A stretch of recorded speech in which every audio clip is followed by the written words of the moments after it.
Teman, di hari yang cerah ini bersama kami di DJ Math Studio. Oke, kita akan membahas mengenai perhitungan pecahan ya teman-teman untuk kali ini, di mana pecahan merupakan bagian perhitungan dari matematika yang sangat basic dan juga sangat penting. Kenapa dikatakan penting? Karena pecahan merupakan dasar untuk perhitungan-perhitungan kita selanjutnya ya teman-teman. Nah, langsung aja kita ke contoh. Bentuk pecahan itu untuk yang saat ini kita bahas materinya adalah yang pecahan sederhana ya teman-teman, di mana terdiri dari dua bilangan pecahan itu sifatnya, yaitu jadi 3/5 sebagai contoh ya, bilangan yang bagian atas dan bawah itu. Nah, sementara untuk bilangan-bilangan yang single atau individual seperti bilangan 2, terus bilangan 5 misalkan gitu ya, terus 6 dan seterusnya, ini adalah bilangan yang bulat ya teman-teman ya, atau utuh gitu ya. Nah, kalau yang nomor 1 ini adalah bilangan bentuknya pecahan.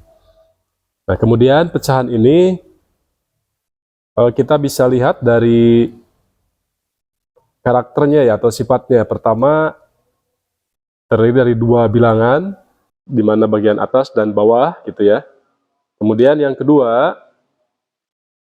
dari pecahan ini kita bisa melihat nilai akhir atau berapa nilai pecahan tersebut. Sebagai contoh misalkan kita ambil sama bilangan di atas 3/5 ya teman-teman. 3/5 itu bilangan yang di atasnya bernilai kecil ya. Kemudian yang di bawahnya itu bernilai besar gitu ya. Atau saya coba tulis dengan K/B. Maka hasil yang didapat karena bilangan bagi di atasnya adalah bernilai kecil, kemudian yang di bawahnya adalah besar, maka hasilnya adalah lebih kecil daripada 1 ya teman-teman. Nanti hasilnya selalu akan lebih kecil daripada 1, atau misalkan dengan kata lain, hasilnya adalah desimal ya, 0, sekian gitu ya, seperti itu. Nah, kemudian kita ambil contoh yang kedua, misalkan bilangannya kita ubah ya menjadi 7/4 misalkan gitu ya. Nah, 7/4 kita bisa lihat di mana bilangan yang di atasnya bernilai besar ya teman-teman, atau B. Kita kasih simbol B, kemudian yang di bawahnya adalah bilangan kecil gitu ya.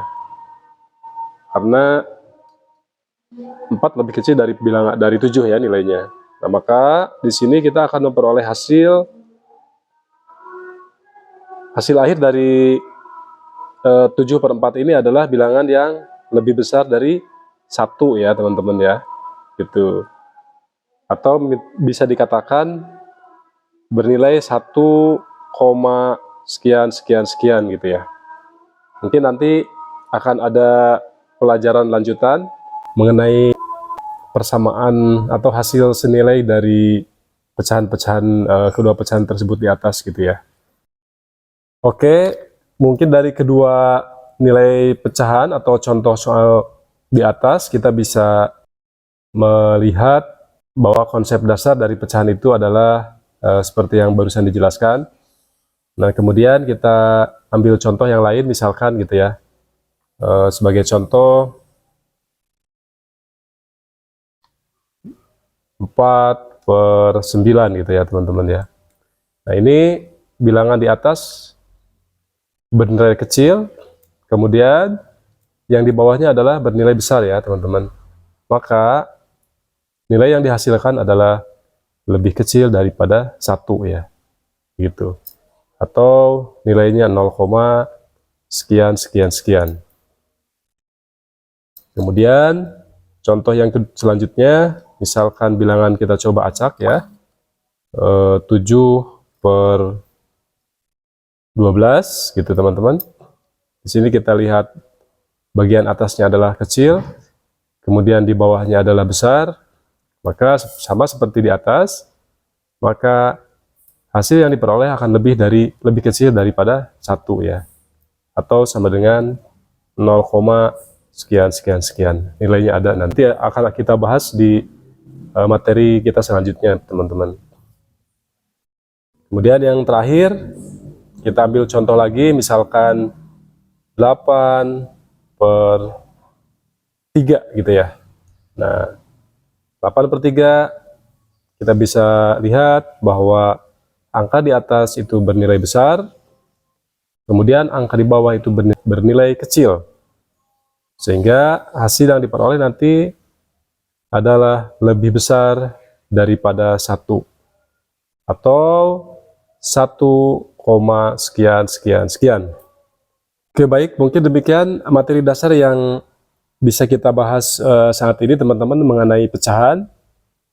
Selanjutnya mungkin kita akan banyak berlatih ya teman-teman, supaya terbiasa dengan perhitungan-perhitungan pecahan ini. Nanti pecahan ini akan berfungsi untuk mencari persamaan atau rumus-rumus dan menurunkan rumus-rumus lanjutan ya. Baik, demikian mungkin yang materi yang bisa kita diskusikan hari ini. Semoga bermanfaat ya teman-teman, dan jangan lupa untuk selalu semangat untuk belajar. Semoga sukses selalu. Terima kasih. Wassalamualaikum warahmatullahi wabarakatuh.